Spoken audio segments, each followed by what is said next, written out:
Le journal Philippe Barcelona et tout d'abord les titres. À Nice, on ne veut plus attendre dans les restaurants. Et non, Daria, un nouveau système permet désormais depuis une table de biper son serveur et c'est une première en France. On en parle dans cette édition.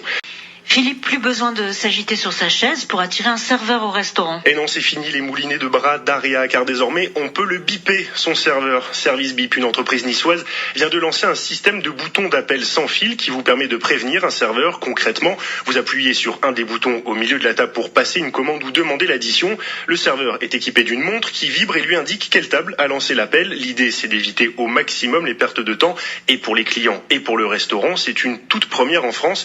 Vincent Giraldo, vous êtes un petit peu la fourchette de France Bleu Azur depuis votre arrivée et vous avez découvert ce système par hasard au gré de vos pérégrinations dans un restaurant de Nice. Oui, en fait, ce sont deux anciens cadres en informatique qui ont lancé ce concept, Christophe Lenk et Greg Van Denberg. Des Niçois sont revenus un jour d'un voyage d'affaires en Asie, c'est là qu'ils l'ont découvert. Il leur a fallu 2 ans pour l'adapter en France.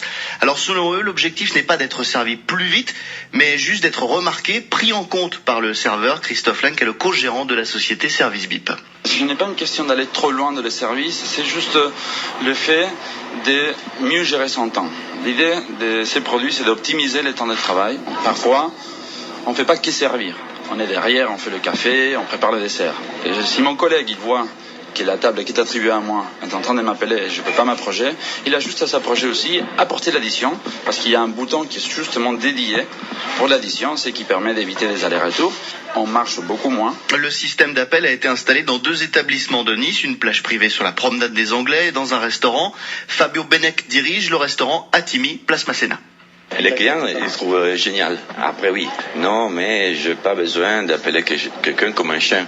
Mais on va expliquer, c'est pas pour appeler comme un chien, c'est donc pour être plus à l'aise nous et plus à l'aise vous. C'est un peu comme sur l'avion. Donc, l'hôtesse, elle est là, et donc on a besoin de l'hôtesse. On l'appelle. Le patron est donc content, mais qu'en est-il des serveurs après un peu d'inquiétude? Au début, le système semble finalement avoir été plutôt bien accepté. Roxane est serveuse au restaurant Atimi.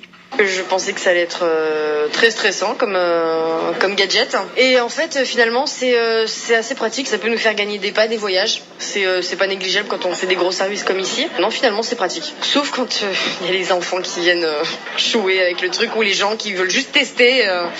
Bah oui, voilà, c'est la nouveauté, mais après ça va passer. Non, mais finalement, en fait, les gens, c'est que c'est assez pratique, en fait. Le bip est placé sur un support en plastique où pourra s'afficher une publicité. Les 2 patrons de Service Bip envisagent maintenant un développement sur toute la Côte d'Azur, à Paris et même à l'international.